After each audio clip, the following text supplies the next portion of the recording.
Artinya, saya bacain artinya dulu ya, ibu-ibu ya. Demi langit yang mengandung hujan dan bumi yang mempunyai tumbuh-tumbuhan. Sungguh Al-Quran itu benar-benar firman pemisah antara yang hak dan yang batil. Dan Al-Quran itu bukanlah senda gurau.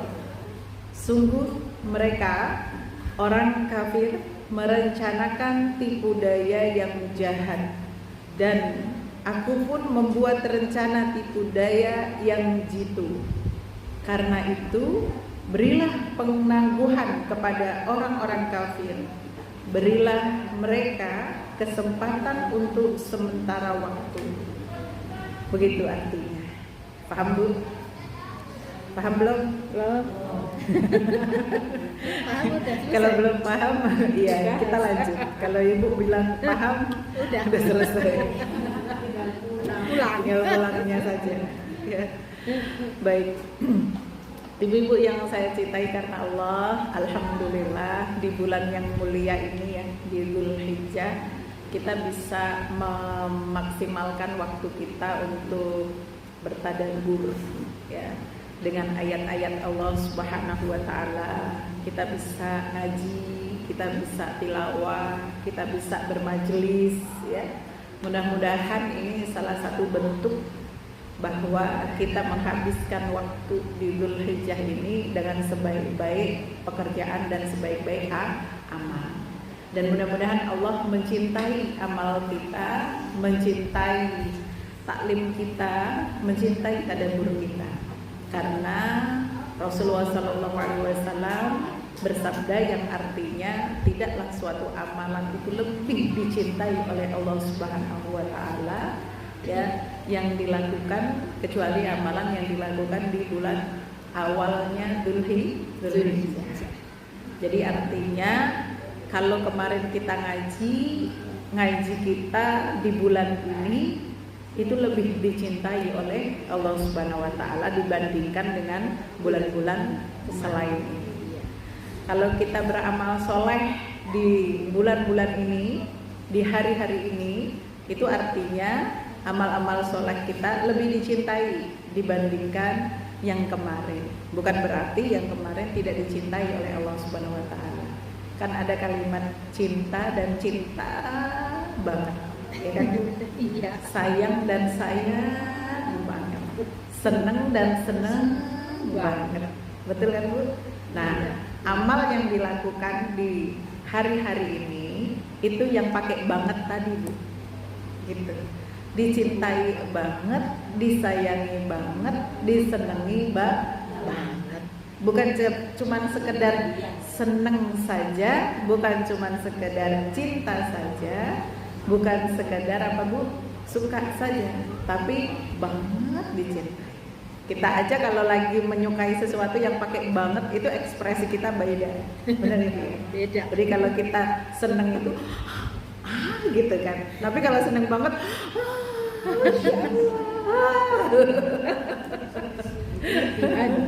ya kan, banget gitu.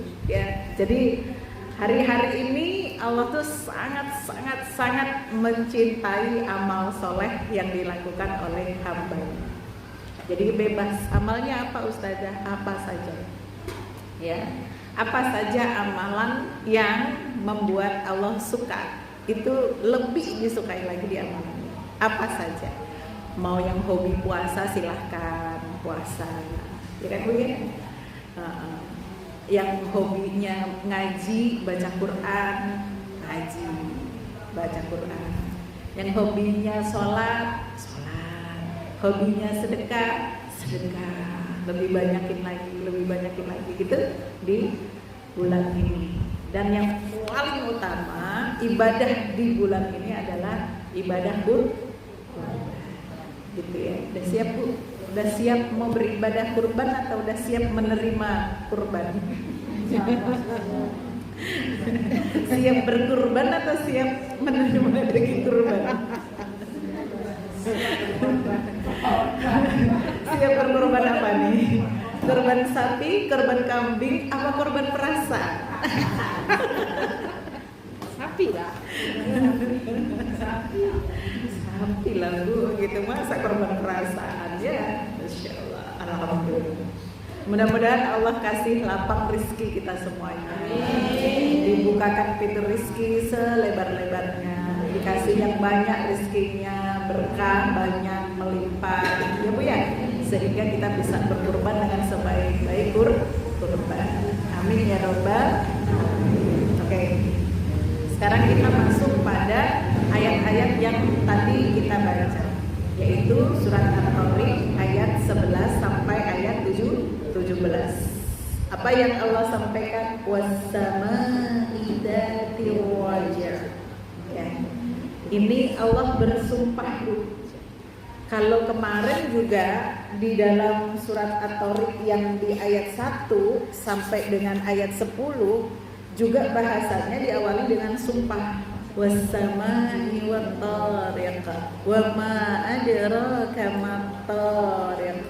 Begitu kan Bu ya? An-najmus saqib in kullu nafsin lamma 'alaiha hafiz ila akhir ayat. Sudah kita bahas kemarin. Ya, artinya di dalam surat At-Tariq ini Allah Subhanahu wa taala bersumpah bukan cuma sekali pada awal surat saja, tidak. Tetapi Allah juga bersumpah di pertengahan surat. Ya, pertengahan surat Allah bersumpah dengan apa? Dengan langit yang mengandung hujan. Ibu lihat ini, was-samaa'i dzatir wajh. Demi langit yang mengandung hujan. Makanya sering kita bilang kalau langit lagi mendung tuh bilangnya apa? Langitnya lagi hamil, tinggal makbrol, ya kan? Makbrol keluar dah hujan semuanya. Ngambil apa Bu? Hamil air. Ya. Tapi apa namanya? Yang namanya awan itu Bu, mendung itu benar-benar kebesaran Allah Subhanahu wa taala. Ibu-ibu udah pernah ada yang naik pesawat? Udah lama soalnya. Ibu kalau naik pesawat tuh lihat mendung atau awan itu bergantung, nggak ada yang nyangga. Iya, betul. Di atas juga nggak ada tali yang ikatnya, kemudian nyantolin kemana, nggak ada. Di bawah nggak ada yang nyagain. Itu bisa gitu, bergelantungan di awan. Awan bergelantungan di di awan. Entah gimana dah itu ya. Tapi itu kebesaran Allah enggak? Iya. Banget. Takjub kita ya, mau awan yang tipis-tipis, kalau kayak kapas tipis, atau gulungan awan-awan yang besar sampai awan-awan yang sangat tebal sekali gitu ya. Itu Masya Allah, nggak ada yang nyangga, nggak ada yang ditopang, nggak. Kalau topang kan dari bawah ya, terus dari atas juga nggak ada gantungannya, begitu ya. Dan itu nggak bakalan turun kalau Allah nggak perintahkan untuk turun, betul? Semendung apapun satu tempat, kadang-kadang ya, makanya ada lagunya. Mendung tak berarti. Kelihatan tahun lahirnya yang tahu lagu itu. Itu mendung banget, tiba-tiba mendungnya hilang. Belum tentu yang mendung banget itu hujan. Masya Allah. Ya, itu kan kebesaran Allah banget, nunjukin ke kita gitu ya, bahwa Allah itu yang ya mengatur segala sesuatu. Gak mungkin gak ada yang ngatur.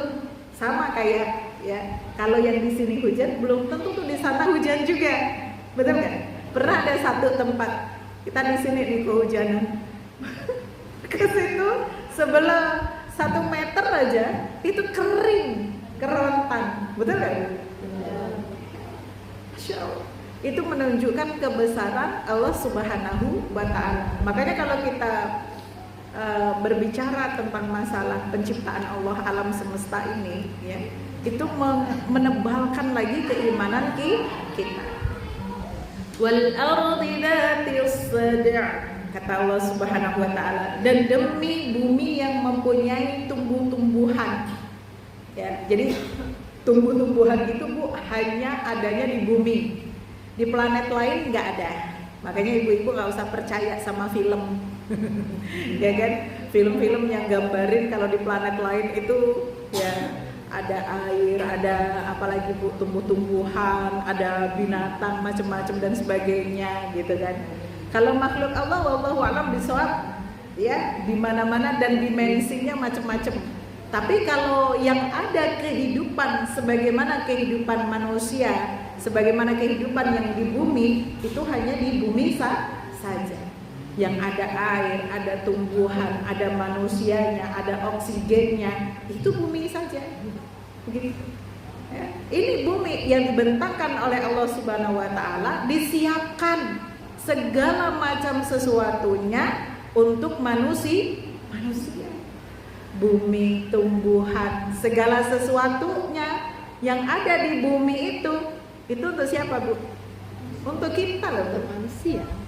Ya, untuk kita manusia.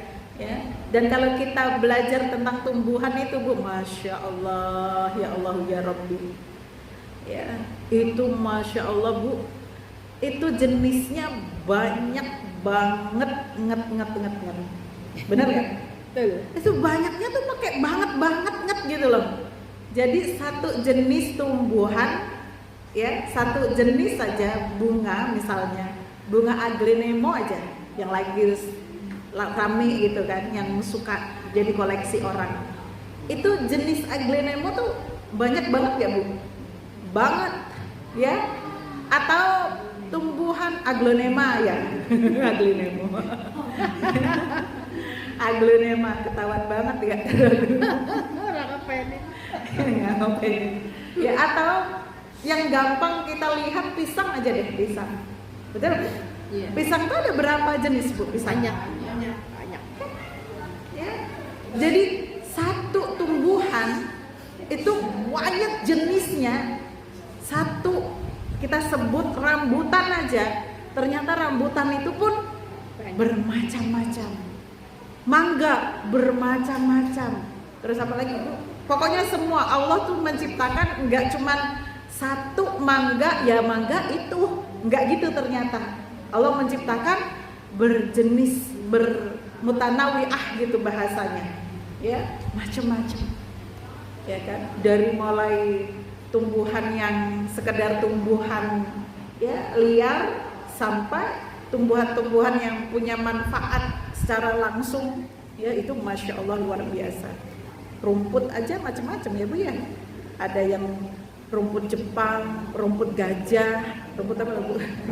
Rumput teki, suket teki. Ada keinget lagunya siapa gitu ya. Gigi kempot. Ya masya Allah. Jadi setiap apa yang disampaikan oleh Allah Subhanahu wa taala di dalam Al-Qur'an itu betul-betul kalau kita pelajari dan kemudian menjadikan bahan untuk kita bertadabbur, itu masya Allah semakin menambah apa Bu? Keimanan kita. Harusnya kan begitu ya.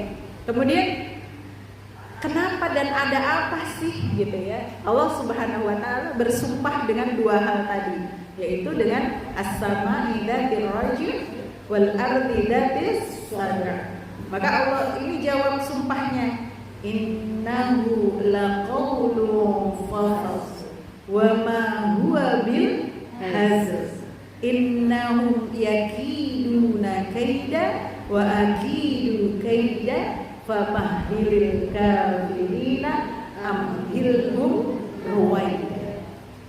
Ini Allah mau menyampaikan kepada kita tentang ini, tapi Allah mengawalinya dengan sumpah terlebih dahulu. Seperti kita, kalau kita ngomong yang sekedar ngomong sama ngomong yang diawali dengan sumpah, orang yang mendengar itu lebih yakin yang mana Bu? Pakai sumpah, ya. Orang yang membicarakan sesuatu dengan sumpah itu menjamin bahwa apa yang dibicarakan itu pasti benar, gitu. Walaupun nggak pakai sumpah pun, ya, ada kemungkinan orang percaya betul kan? Tetapi begitu dikuatkan dengan sumpah, orang yang berbicara berharap tidak ada satupun orang yang menolak apa yang disampaikan, begitu. Maka Allah menggunakan ini, ya, bentuk susunan kalimat yang diawali dengan sumpah untuk meyakinkan kepada kita bahwa innahu laqaulun fasal. Apa sih yang dimaksud dengan innahu-nya balik kemana?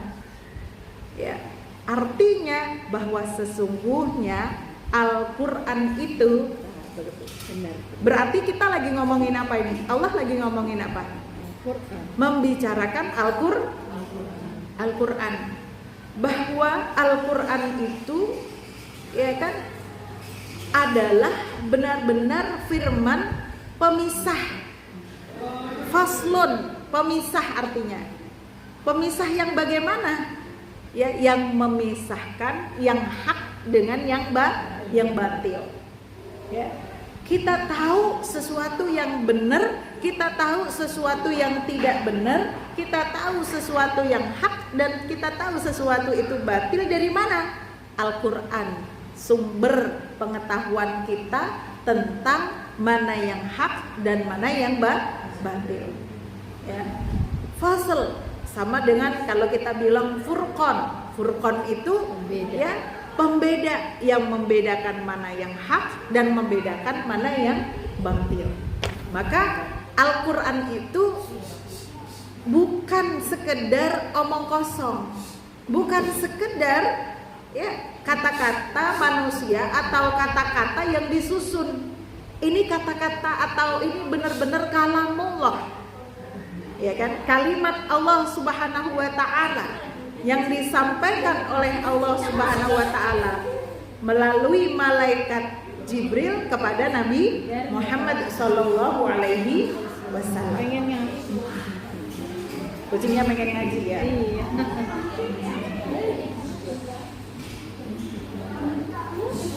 Tutup aja Bu kalau nggak pengen kucingnya.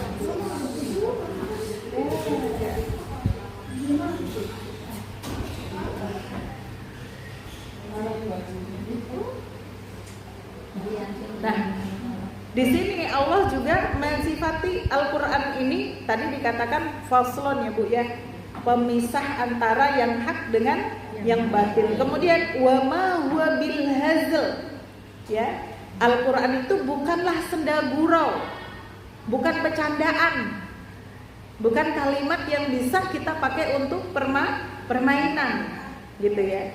Ini serius nih, karena manusia bisa mulia dengan Al-Quran dan manusia bisa sengsara atau terhinakan karena Al-Quran. Jadi ibarat pisau, seperti mata pisau itu Bu, ada satu sisi yang bisa membuat kita celaka, tapi ada satu sisi yang bermanfaat untuk kita. Ya. Bermanfaat ketika kita menghargainya, ketika kita mau dekat-dekat dengan dia, kita menghormatinya, kita mempelajarinya, kita mengamalkannya. Nah, itu akan memiliki manfaat untuk kita. Apa manfaatnya Al-Quran?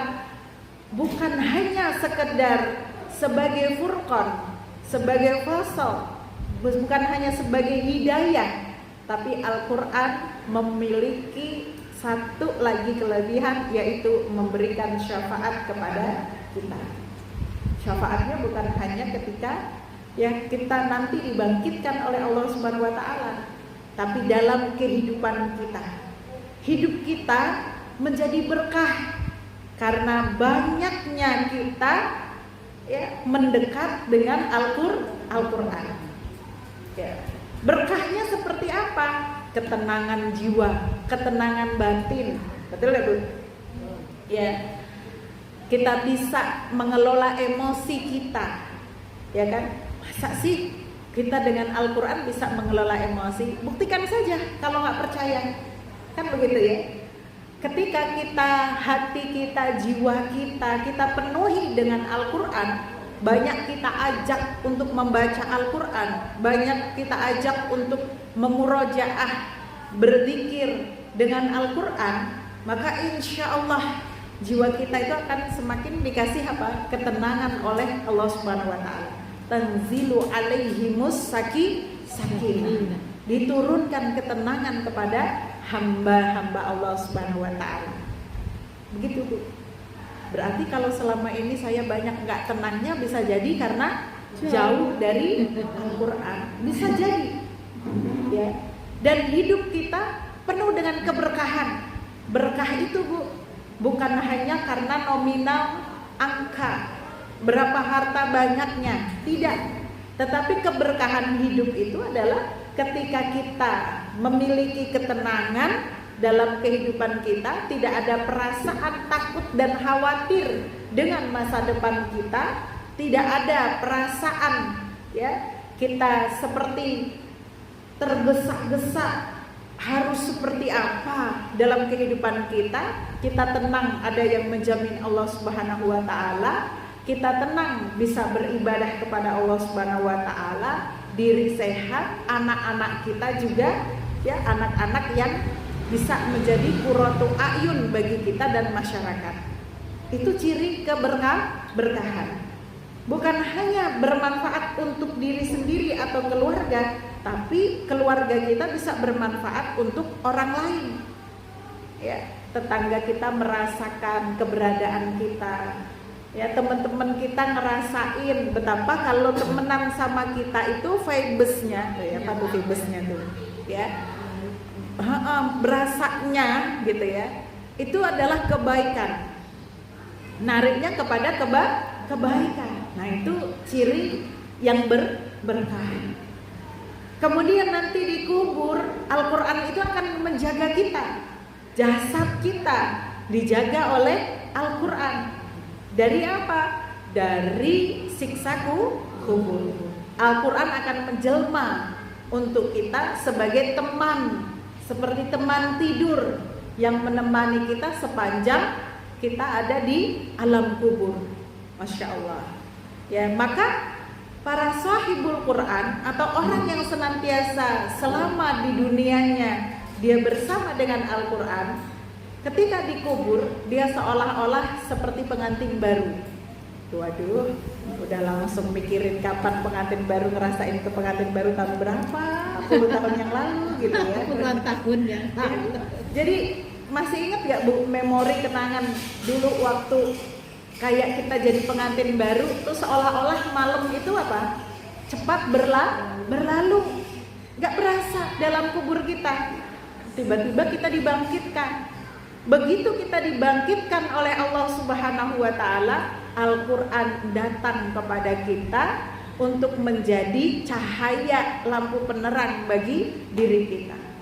Enak banget ya kalau kita setia deket sama Al-Quran ketika kita ada di dunia. Makanya gak pernah rugi Bu orangnya ya, dia senantiasa menghabiskan masa dan waktu hidupnya bersama dengan Al-Quran. Menghabiskan waktu dengan Al-Quran itu bukan berarti dia selalu membaca Quran gak berhenti-henti, enggak Bu. Tapi bagaimana dia menjalankan hidup ini ya dengan pedoman-pedoman Qur'annya. Dia kerja, tapi cara dia bekerja sesuai dengan apa yang ada di dalam Al-Quran. Bagaimana perintah Allah dalam Al-Quran, begitu. Dia bisnis, tapi dia menjalankan bisnisnya sebagaimana perintah Allah di dalam Al-Quran, karena dia memahami Al-Quran itu sendiri. Semua dasar amal solehnya, apapun yang dia kerjakan dan dia lakukan, itu berdasarkan dengan Al-Quran yang dia baca. Itu maksudnya sahibul Quran yang menghabiskan waktu dan hidupnya dengan Al-Quran, bukan berdasarkan pemikirannya sendiri. Jadi ibu rumah tangga pun begitu. Jadi ibu rumah tangga yang dia bagaimana taat kepada suami, bagaimana berperilaku sebagai seorang istri, sebagai seorang ibu, dasar ya kan? Pedomannya adalah Al-Qur'an. Ya, enggak yang kan aku maunya ngaji sepanjang hari, ngaji terus tilawah sampai satu hari tilawah 10 juz, sampai sehari semalam tilawah terus pengen khatam, ya. Tapi bagaimana dengan anak suami kita? Betul nggak Bu ya? Kelaparan misalnya, ya. Di giliran disuruh bikin kopi, Dek bikinin kopi, aku kan ngaji dulu. Ya Allah. Ya suami buka tudung saji, kok nggak ada makanan? Kata dia, kan aku ngaji dulu. Ya Allah, bisa-bisa tuh bubar itu Bu rumah tangga. Ya kan? Bukan begitu maksudnya. Tapi adalah bagaimana ketika kita membaca Al-Quran, kita paham isinya, kita mengaplikasikan apa yang kita pahami itu dalam kehidupan kita sehari-hari. Beda sama orang yang tidak melakukan itu Bu. Jadi kalau dia kerja aja, nggak ada nilai-nilai Qur'aninya, ya kan? Contoh misalnya orang kalau kerja tanpa menerapkan nilai-nilai Al-Quran, nggak ada takutnya sama Allah Subhanahu Wa Taala. Sikat yang iya, sikut, apalagi itu, ya kan? Ya, semuanya jadi halal untuk dia. Betul gak? Jadi suami, jadi istri, jadi pasangan orang, ketika dia tidak menerapkan nilai-nilai Al-Quran. Perhatikan wanita-wanita yang tidak menerapkan ilmu Al-Quran dalam kehidupannya sehari-hari, ya. Berani dia sama suami. Betul gak Bu? Betul. Ngebentak suami berani, ya. Gak hormat sama suami berani, melawan suami berani. Itu begitu juga suami yang tidak melakukan kewajibannya sebagai seorang suami dengan berdasarkan Al-Quran, dia menyia-nyiakan anak istrinya, menelantarkan anak istrinya, tidak menghargai anak istrinya. Dia nggak takut sama Allah, mengkhianati anak dan istrinya, tidak takut sama Allah, karena dia gak tahu dan gak berpedoman dengan Al-Quran. Maka penting banget Al-Quran untuk kehidupan kita sehari-hari, ya. Kemudian ada sebuah hadis dari Rasulullah SAW. Beliau bersabda begini, innaha satakunu fitnah, ya, sesungguhnya akan terjadi fitnah.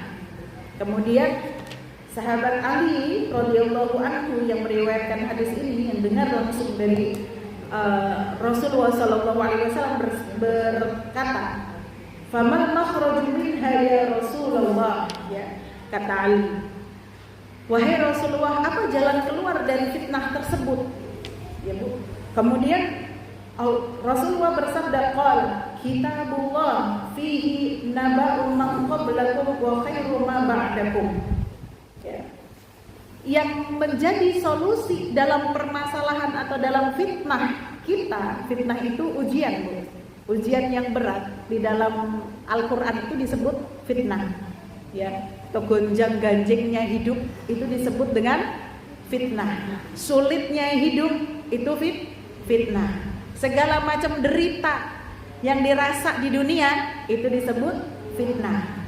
Istri baik, istri buruk itu fitnah. Suami buruk itu fitnah. Anak buruk itu fitnah. Ya, jadi fitnah itu bukan, ya kan, gosip seperti yang kita pahami dalam bahasa Indonesia. Paham Bu? Fitnah itu ujian, cobaan, ya. Dan apa saja yang memberatkan kita itu disebut dengan fitnah. Kemudian Rasulullah bersabda bahwa untuk kita mengatasi fitnah tersebut adalah dengan berpedoman dengan apa Bu? Kitabullah itu apa Bu? Al-Quran. Ya. Kata Rasulullah melanjutkan apa yang beliau sampaikan, fihi naba'u man qablakum wa khairu ma ba'dakum. Ya. Di dalam Al-Quran itu ada kisah-kisah tentang orang-orang sebelum kalian, sejarah tentang orang-orang sebelum kalian, ya, atau kabar ya. Jadi bagaimana kisah itu disampaikan oleh Allah Subhanahu wa taala, bukan hanya sekedar menuturkan kisah, tetapi Allah juga menuturkan tentang apa, Bu? Apa yang menjadi solusi pada kisah-kisah tersebut. Ya kan, Bu ya? Kalau kita baca ceritanya, ya, cerita tentang nabi-nabi terdahulu atau umat-umat terdahulu, kisah-kisahnya itu pasti ada solusi dari akhir kisah tersebut. Untuk kita jadi ambil hikmahnya, untuk kita jadi ambil ibrahnya. Jadi yang namanya fitnah dunia itu biasanya berulang. Dan ketika itu terjadi dan kita sudah mempelajarinya melalui Al-Quran misalnya, kita tahu endingnya seperti apa. Apakah happy ending atau sad ending, kan begitu ya. Ada yang happy ending, ada yang endingnya atau akhirnya itu sedih, tidak bahagia. Maka contoh misalnya, kalau kita dengar atau kita baca ceritanya Nabi Ibrahim, dengan segala macam perjuangannya Nabi Ibrahim, akhirnya apa, Bu? Happy ending. Kenapa happy ending? Ketawakalan, ketakwaan Nabi Ibrahim yang menjadikan happy ending pada setiap part atau setiap bagian pada kisah yang dituturkan di dalam Al-Quran. Betul kan, Bu? Sama ketika misalnya kita baca cerita Nabi Lut alaihissalam dengan kaumnya, ya. Nabi Lut itu kaumnya seperti apa, Bu? Kaum Sodom, ya. Mereka itu melakukan aktivitas, ya, LGBT kalau dalam bahasa sekarang, ya, LGBT, ya kan? Nah, kita baca juga akhir dari kaum itu seperti apa? Dihabisi oleh Allah Subhanahu wa taala, disiksa sedemikian rupa, dibalikkan dunianya, ya, terus kemudian tidak disisakan, ya, satu di antara mereka. Kenapa kisah itu dimasukkan di dalam Al-Quran dan menjadi pelajaran bagi kita, agar kita menjauhi perbuatan tersebut, kita tidak mengikutinya. Tapi yang namanya fitnah dunia, tadi saya sampaikan, dia ada masanya akan berulang ujian itu. Maka kita lihat zaman sekarang, ya Allah, udahlah benar itu orang berotot. Betul ya, Bu ya? Tapi begini juga. Na'udzubillahi min, dikira yang belok itu yang pakai bulu mata, ya Bu ya? Terus pakai baju-baju emaknya, kan begitu ya? Ternyata zaman sekarang bukan cuman begitu, tapi betul-betul berotot, ya, pakai kaosnya, pakai bajunya juga manly banget, begitu kan, Bu ya? Iya. Tapi ternyata ya Allah, melambai LGBT, ya kan? Na'udzubillahi min. Dan itu harusnya mereka membaca bagaimana akhir dari kisah orang-orang yang dimurkai oleh Allah Subhanahu wa taala. Salah satunya karena kelakuan dan perilaku mereka yang mencintai sesama jenis. Ya, maka ketika Allah menyampaikan kisahnya, ya, kisah-kisah orang terdahulu, itu Allah menyertakan juga dengan apa, Bu? Solusinya dan hasilnya, supaya kita bisa bertadabbur, ngambil hikmah dari itu. Wa khabaru ma ba'dakum, dan berita-berita yang akan terjadi di hari kemudian, tentang apa misalnya? Hari kiamat, tentang ajal dan sebagainya. Bukankah itu membuat kita harusnya berhati-hati? Betul apa betul? Tentang surga dan neraka, tentang kehidupan setelah mati, tentang dibangkitkannya oleh Allah Subhanahu wa taala. Ya. Bukankah itu seharusnya membuat kita mawas diri? Betul nggak, Bu? Membentengi diri supaya kita memiliki suatu keyakinan ya, untuk memiliki kebahagiaan nanti di akhirat. Bukan hanya kita mengejar dunia kita saja. Wa hakama ma bainakum. Ya, kemudian Allah Subhanahu wa taala menjelaskan ya, bahwa Al-Qur'an ini adalah menyelesaikan perkara ya, hukum untuk menyelesaikan perkara di antara kalian. Kalau kita punya permasalahan, bagaimana kita seharusnya? Balik tuh dalam Al-Qur'an. Ibu-ibu tuh suka muter-muter pakai hukum sendiri. Itu kalau curhat masalah hutang, Bu, ya kan? Dari satu taklim ke taklim berikutnya, itu kalau mau diladenin, ya, satu kajian 2 jam itu nggak ada habisnya, ya kan? Ustazah, gimana hukumnya, ya kan? Orang yang ditagih hutang, dia nggak mau bayar, galak kan? ya kan? Saya tanya, Bu, waktu hutang ada pencatatannya nggak? Ya kan? Apa Bu jawabannya? Enggak, kan sama temen sendiri, sama saudara sendiri. Ya kita percaya aja. Padahal di Al-Quran bagaimana, Bu?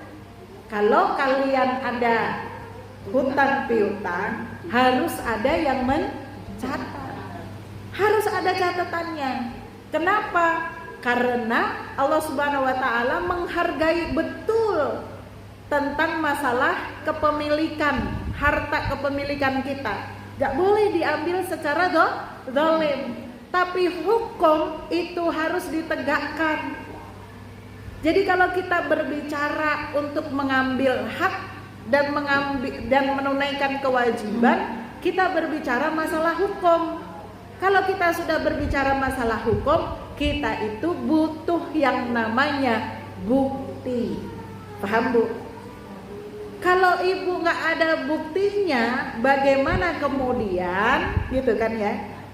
Ibu bakal dipercaya kalau si fulan betul-betul apa, Bu? Berhutang sama ibu. Yang ada akhirnya ibu nangis, ya kan? Karena apa? Karena ibu membangun satu muamalah bukan mengambil hukum berdasarkan Al-Quran, tapi berdasarkan pakai perasaan. Betul apa betul tuh? Agama ini tidak dibangun berdasarkan perasaan, Bu. Agama ini, ya kan? Ini agamanya Allah Subhanahu wa taala. Yang punya hukum Allah, punya syariat Allah, yang ngatur Allah. Ya. Dan Allah Maha tahu mana yang dibutuhkan oleh manusia. Maka ketika kita beragama, kita betul-betul harus ya mengambil hukum yang sejelas-jelasnya sebagaimana yang diajarkan oleh Al-Quran. Jangan sampai kita nggak melek masalah hukum, masalah warisan juga.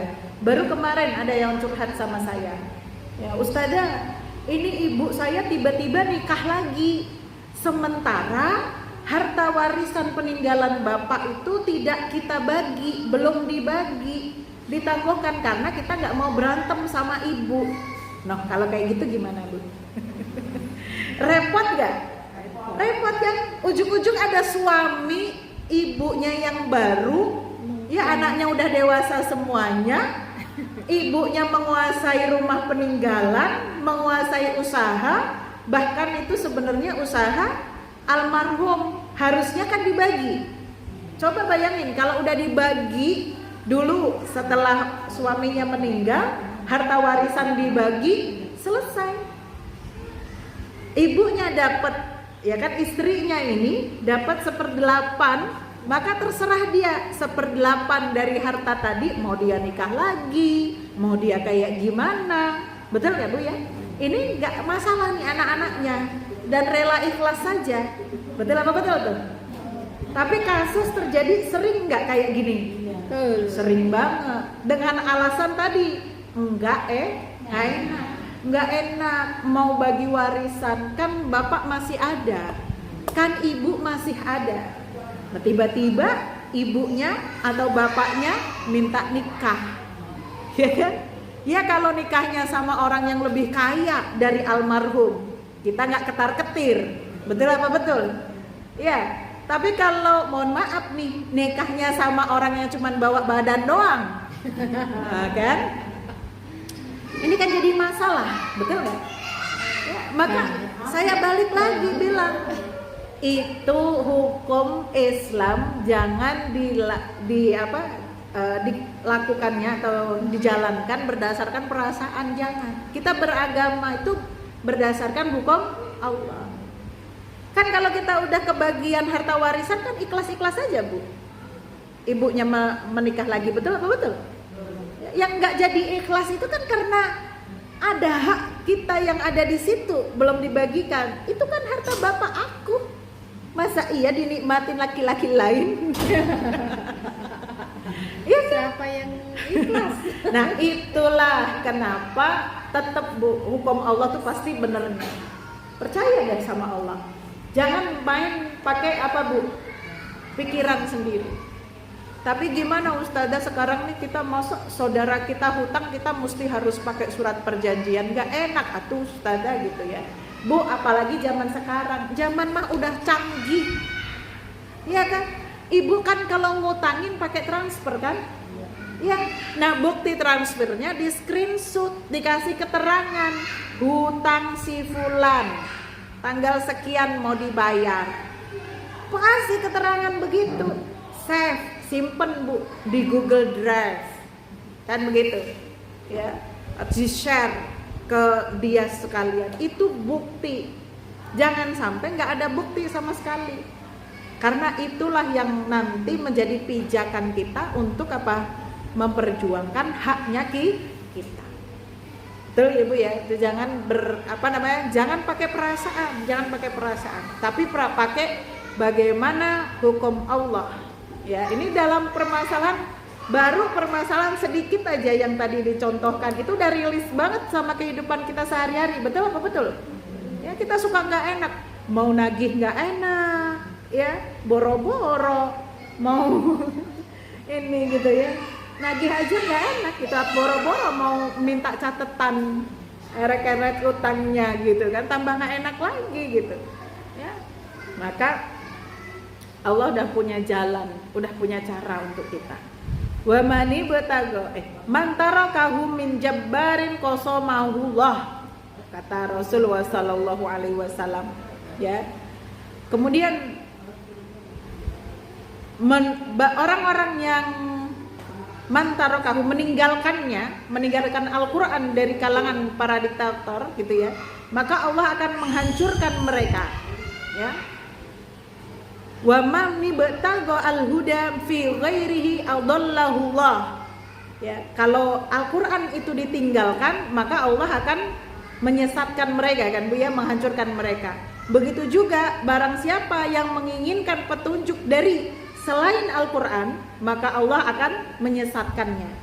Nah, itu enggak ada cara lain Bu, emang kita selamat di dunia ini itu pegangannya cuman Al-Qur'an. Udah balik aja sama Qur'an. Ya, insya Allah jadi aman kita. Wa huwa hablullah al-matin, kata Rasulullah SAW. Ya, Al-Quran itu adalah tali Allah yang sangat kuat. Ya, tali Allah yang sangat kuat. Wa nuruhul mubin, dan cahaya Allah yang sangat jelas, sangat terang, gitu ya. Dan wa huwa dzikrul al-hakim. Dan Al-Quran itu adalah pengingat yang bijaksana, ya. Dan wahwa as-siratul mustaqim, jalan yang lurus. Udah bener aja Bu ya. Kalau kita nggak punya harta yang melimpah, bahkan seandainya kita punya harta yang melimpah sekalipun Bu, tetap bekali anak kita dengan Al-Quran. Apalagi kalau kita nggak punya harta yang melimpah, betul nggak? Orang kalau anak kita bekali dengan harta, itu bisa tetap tersesat dia. Betul apa betul? Tidak menjamin anak yang dikasih kelimpahan harta hidupnya tetap mulia. Betul apa betul? Ya. Banyak kasus Anak-anak orang kaya hidupnya mohon maaf bahasanya bangsat juga. Betul apa betul? Ya, rusak juga hidupnya. Ya. Tetapi gitu kan ya, ketika kita bekali dia dengan Al-Qur'an, insya Allah dia menjadi mulia. Ya. Dan ketika Al-Qur'an itu ada pada dirinya, ya, ada dalam kehidupannya sehari-hari, yakin wallahi Allah tidak akan menyusahkan, menyia-nyiakan hidup orang yang di dalam dirinya ada Al-Qur'annya. Ya, maka kalau kita bukan miliarder, bukan, apalagi triliuner, bukan, ya Bu ya, harta kita ngepas-ngepasan, ya, buat makan sehari-hari aja udah alhamdulillah, ya. Kita nggak bisa membekali anak kita dengan harta, jangan sampai nggak bisa bekalin anak kita dengan Al-Qur'an. Paham ya Bu? Ya. Wa huwal ladzi la tazigu bihi al-ahwa. Jadi Al-Qur'an adalah tadi dikatakan tali Allah yang sangat kuat dan cahaya yang terang. Al-Qur'an adalah di sini pengingat yang bijaksana dan jalan yang lurus. Dan jika berpegang teguh dengannya, jiwa tidak akan menyimpang. Ya, jiwa tidak akan menyimpang. Terus kemudian perkataan tidak akan ambigu dan pendapat tidak akan tercabang-cabang. Begitu. Ya, kata Rasulullah sallallahu alaihi wasallam, wala taltabisu bihi al-sinah wala tatasya'abu ba'ahu al-araq wala yashba'u minhul ulama. Para ulama akan selalu membutuhkannya, yaitu orang-orang yang takwa, tidak akan bosan kepada dia, orang-orang yang senantiasa bersama dengan Al-Qur'an. Ya, wala yamilluhu al-atqiya. Ibu-ibu pernah bosan enggak dengan Quran? Bosan aku baca Quran? Enggak bosan, males iya. Iya, betul. Bosan sama males itu kan beda. Beda kan? Males itu sebenarnya kalau diperangi kita baca seneng nggak Bu? Kalau baca Quran seneng nggak? Seneng kan? Apalagi kita sesuai dengan target, misalnya udah kholas 1 juz itu bahagia banget kita. Betul apa betul? Betul ya. Kalau udah baca tuh seneng, nggak ada bosennya. Tapi untuk mau mulai baca ini loh Ustazah masalahnya. Malesnya luar biasa.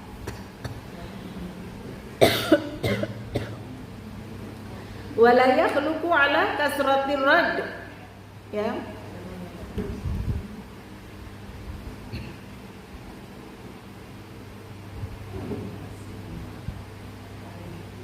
Al-Qur'an itu tidak akan luntur, ya, akibat banyaknya pertentangan. Walatang qadi ajaibuhu. Kemudian Al-Qur'an itu tidak akan bertentangan, tidak akan hilang keajaibannya. Huwaladzi lam tantahi al-jinnu lama sami'athu.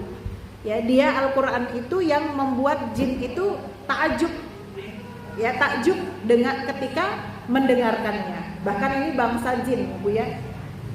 Yang jin itu mereka berkata begini, anqalu inna sami'na qur'anan ajaban yahdi ila rusyd.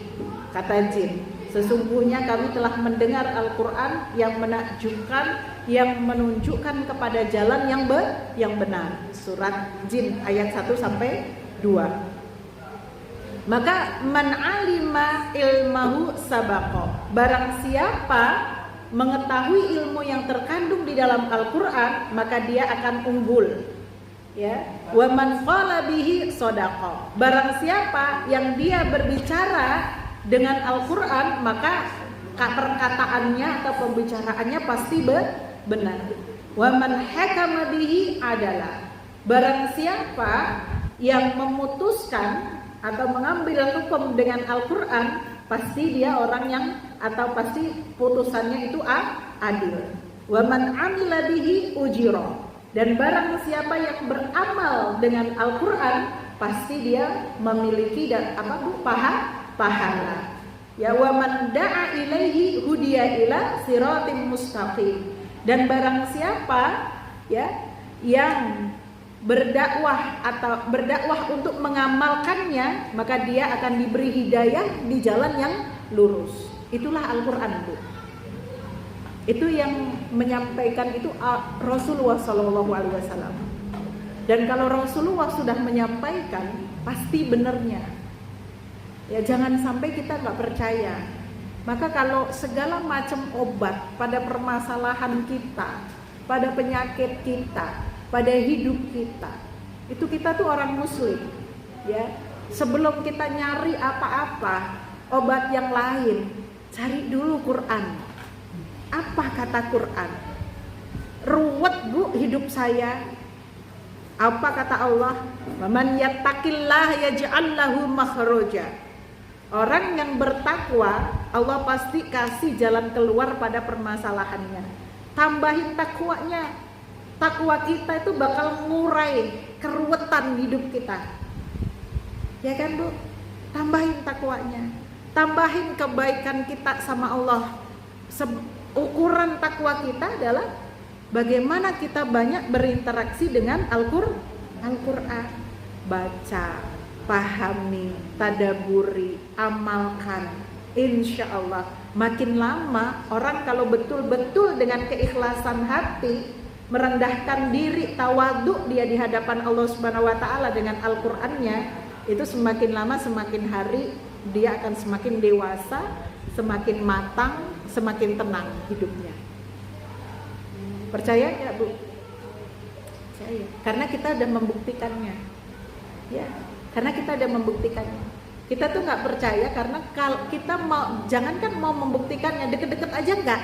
Maka lihat orang-orang yang mereka tidak mau dekat dengan Al-Qur'an, nggak mau mengambil kebaikan Al-Qur'an, ya kan? Hidupnya berdasarkan logika.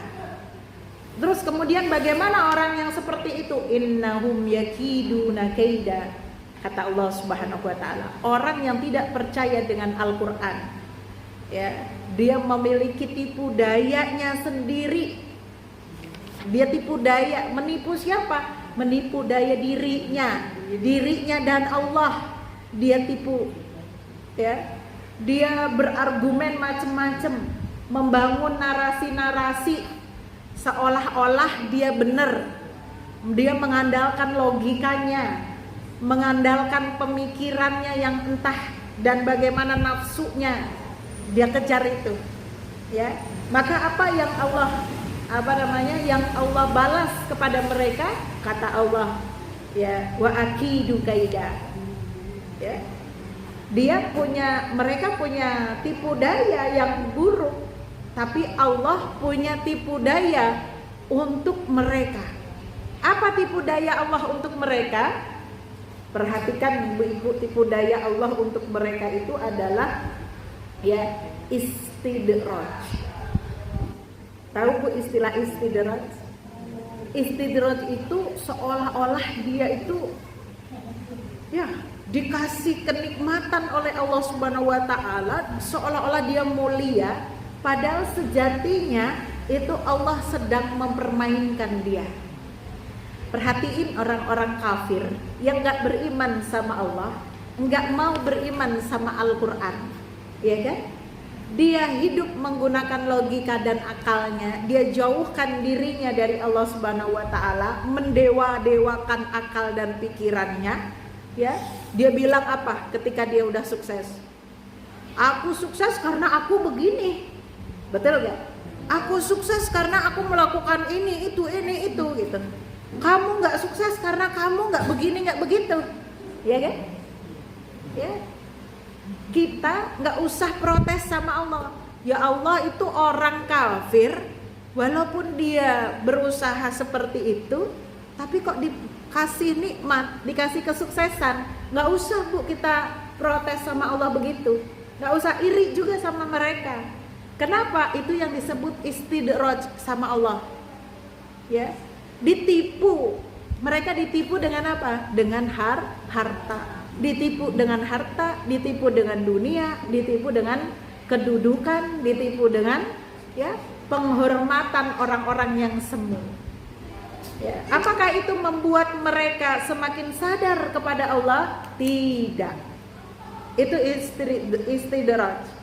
Ya, bahkan membuat mereka semakin menjadi-jadi kekufurannya, semakin menjadi-jadi kesombongannya, ditambah lagi sama Allah. Ya, kan dia akan menduga, oh aku loh yang bener, contohnya lihat aku, makanya aku kaya, aku bener kan? Dia menduga begitu kan, Bu? Padahal itu tipu dayanya Allah. Itu, Bu. Jadi kita baca ayat ini, ya, kita itu nalarnya jadi nalar sehat. Paham, Bu? Ya. Kalau ada orang kafir, orang yang menentang Allah, bahkan orang yang menghina-hina Allah, ya, dikasih kemenangan, dikasih harta, dikasih kedudukan sama Allah, itu bukan karena benarnya dia, bukan karena kesuksesannya. Ya, bahkan itu justru Allah sedang menipu dia. Gampang cara Allah menipu manusia. Ditipu dengan apa? Harta. Ditipu dengan dunia, udah selesai. Kenapa? Manusia sukanya dengan harta. Manusia sukanya dengan dunia. Itu manusia. Tapi coba orang mukmin ini, ya, gak usah orang mukmin yang solih, yang alim, yang seperti apa, nggak usah. Udahlah, ambil aja orang mukmin. Ya, saya misalnya di sini ibu diambil satu aja, ibu ditawarin, Bu, ibu mau uang 5 triliun, tapi ibu keluar dari Islam, ya kan? Atau ibu nggak punya apa-apa, tapi ibu tetap Islam, ibu milih mana? Yakin, Bu? Ya kan? Triliun saya bilang, bukan miliar lagi. Iya kan? Ya, Itu kan kalau kita kalau ngomong begini, ustadznya nggak ngelihat gitu ya, nggak ngelihatin duitnya. Tapi ada orang-orang yang melakukan inian sosial itu, Bu, ya, di jalan. Ada orang yang berpuasa ditawarin, suruh kamu batalin puasa kamu sehari ini aja, dikasih iPhone yang paling baru. Nggak ada yang mau. Betul kan? Ini orang muslim tuh begitu. Orang muslim yang benar, yang takwanya benar, menganggap dunia itu nggak lebih berharga daripada keimanan dia. Maka apa alasannya kita suka, ya, iri sama orang-orang yang memiliki dunia, sementara kita tahu bahwa nikmat dunianya itu adalah istidraj dari Allah. Itu tipu dayanya Allah. Innahum apa, Bu? Yakiduna kaida wa akidu kaida famahhilil kafirina amhilhum ruwaida. Ya. Maka berilah mereka kesempatan untuk sementara waktu. Kesempatan sementara waktu yang dimaksud oleh Allah itu adalah kesempatan di dunia. Kesempatan di dunia itu terus dikasih nikmat terus sama Allah Subhanahu wa taala. Yang terbuai dalam istidraj tadi, dia akan semakin terus tambah kafirnya, semakin nggak percaya dengan Allah, ya kan? Ada kemarin juga ada yang cerita, ya, tetangganya nggak muslim, dia maki-maki tetangganya yang muslim, bilangnya anakku Islam nggak jadi sukses, nggak kaya, aku nggak Islam, aku kaya, aku sukses, ya kan? Itu bentuk istidrajnya Allah sama orang itu, ya. Itu Allah sedang nipu kamu, kok kamu bangga? Ya kita digituin, kita ketawa aja, betul ya, Bu, ya? Kita udah tahu kok ilmunya Allah, bacain surat ini, kan kayak gitu ya. Nah, kalau kita mau menenangkan diri, kita baca ayat ini, jangan sampai kita kebawa emosi. Iya bener ya, aku udah sholat berkali-kali seumur hidupku, begini aja hidup saya. Ya kan? Jangan begitu, jangan ada keraguan kita kepada Allah Subhanahu wa ta'ala. Kalau ada orang mukmin, udah sholat, udah beribadah, tapi hidupnya masih begitu-begitu aja, mungkin memang kurang rajin. Betul apa betul? Ya kan? Mungkin memang kurang rajin, kurang maksimal dalam berupaya dan berikhtiar. Kalau udah ada maksimalnya, udah ada upayanya, Allah kehendaki dia seperti itu tetap kebaikan buat dia. Ya, karena Allah sayang sama dia. Kan begitu. Ya, jadi kita tuh sama Allah itu selalu husnudzon. Ya, tapi jangan nanti kita yang pemalas-pemalas itu, ya kan? Jangan nanti berlindung dengan kata takdir. Aku begini kan udah takdir, ya elah, ya kan, ya elah. Tapi kerjaannya setiap hari scroll HP aja, dari atas ke bawah, bawah lagi, atas lagi, bawah lagi, atas lagi, geser kanan kiri, geser kanan kiri. Kalau disuruh kerja, nggak mau, ya kan? Giliran butuh, ya kan? Dia bilang, aku juga nggak mau jadi orang miskin sebenarnya. Kan pengen nabok kan punya orang kayak gitu ya. Ya, wallahu a'lam bishawab. Al-haqqu min rabbikum fala takunanna minal mumtarin. Mudah-mudahan ayat-ayat ini memberikan banyak pelajaran untuk kita ya, dan memberikan banyak sekali kesyukuran untuk kita, dan mudah-mudahan kita termasuk orang-orang yang senantiasa ya senang berinteraksi dengan Al-Qur'an, membawa nilai-nilai Al-Quran dalam kehidupan kita sehari-hari. Ya, kita mendapatkan syafaat dari Al-Quran, mulia dengan Al-Quran, dan kita termasuk orang-orang yang mendapatkan keberkahan hidup di dunia maupun di akhirat. Amin ya rabbal alamin. Wassalamualaikum warahmatullahi wabarakatuh. Waalaikumsalam.